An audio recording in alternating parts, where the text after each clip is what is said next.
మనల్ని అద్భుతంగా కాపాడే ఒక మంత్రం ఉంది. అది అన్ని పరిస్థితులలోనూ, అన్ని సందర్భాలలోనూ మనల్ని చాలా అద్భుతంగా కాపాడుతుంది. అది నేనైతే చాలా చిన్న వయసులోనే అప్లై చేయడం జరిగింది. ఎందుకంటే నాకు తెలియకుండానే ఆ ప్రిన్సిపల్ ఫాలో అవుతూ వచ్చాను. ఆ మంత్రం ఏంటంటే నవ్వుకోవడం. నన్ను చూసి నేను నవ్వుకుంటుంటా ఒక్కొక్కసారి. ఏందబ్బా నాలో ఇలాంటి లోపాలు ఉన్నాయని. నన్ను చూసి నేను నవ్వుకుంటుంటా. ఏంటబ్బా నాకేం తక్కువ అని. నన్ను చూసి నేను నవ్వుకుంటుంటా. ఏంట్రా మనకేంటి అడ్డం అనేసి. నన్ను చూసి నేను నవ్వుకుంటుంటా. ఎవరితో పోల్చుకొని మనం బాధపడడం ఎందుకు? మనం హ్యాపీగా ఉన్నాం కదా. సో మనకంటే తక్కువ వాళ్ళు చాలా మంది ఉన్నారు, మనకంటే ఎక్కువ వాళ్ళు చాలా మంది ఉన్నారు.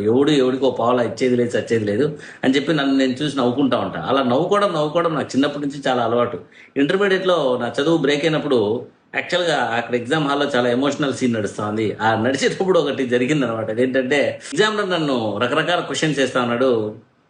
మామూలుగా అయితే ఒక పక్క కళ్ళల్లో నీళ్ళు వచ్చాయి. ఆయన అటు వెళ్తున్న కళ్ళల్లో నీళ్ళు తుడిచేసుకొని చాలా హ్యాపీగా నవ్వుకున్నా. ఏందబ్బా ఇది అనవసరంగా జరిగింది నా జీవితానికి అనేసి. అలా ప్రాబ్లమ్స్ వచ్చినప్పుడు కూడా చాలా రకాల ప్రాబ్లమ్స్ వచ్చాయి. అయినా కూడా రోజు ఒకటి నవ్వుకుంటూ వీడియో పెడతా. అది మిమ్మల్ని నవ్వించడానికి, నన్ను నేను నవ్వించుకుంటూ ఆ వీడియో పెడతా అనమాట. అలా నవ్వుకుంటూ నాకు నేనే ఒక పెద్ద సపోర్టర్. అందువల్ల ఆ మంత్రాన్ని మీరు కూడా ఫాలో అవ్వండి. మిమ్మల్ని చూసి మీరు నవ్వుకోండి, మీతో మీరు నవ్వుకోండి, మీలో మీరు నవ్వుకోండి, హ్యాపీగా ఉంటుంది.